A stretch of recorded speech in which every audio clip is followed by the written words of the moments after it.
How can empathetic managers learn to stop avoiding confrontation and dive into it? This isn't something I can explain in 10 seconds, so save it for later and come back to it if you have to. Everybody has a different comfort level with confrontation. You can be direct with some, but then with others, the same approach might make them cry. The biggest mistake managers make is using the same approach for everybody. And this usually ends up on one of two sides, the passive-aggressive manager on one and the tyrant on the other.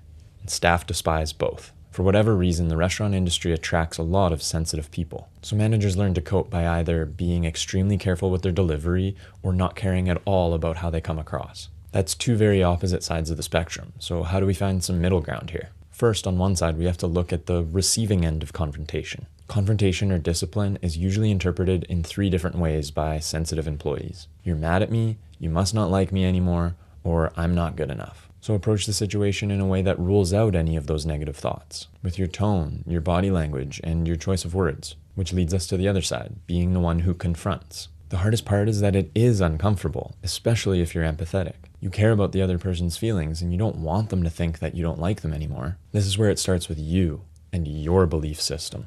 Tons of people form this belief that all forms of aggression are morally wrong. People will avoid fear and confuse it for being a moral person. Seeing themselves as a good person, they avoid any type of aggression, including confrontation or ruffling feathers, because it scares them, not because it's actually morally wrong. Aggression can be an extremely useful tool. When you're pushed a little bit too far, let's say, aggression can communicate seriousness in a way that words just can't. But this implies being pushed in the first place, which is where my rule of discipline comes into play, which is this. Always lead with empathy, use the minimal force necessary, and escalate only if needed. If you have a good relationship with somebody, maybe you can start with a look of disapproval or a head tilt. This can oftentimes solve a problem. People know when they're cutting corners, and sometimes they just need to be reminded. If that doesn't work, then use your words in a calm manner. If the message still isn't conveyed, well, maybe that's when a little bit of aggression in your tone might be necessary. Clear, direct communication is only going to feel like aggression if you skip the steps of minimal force necessary.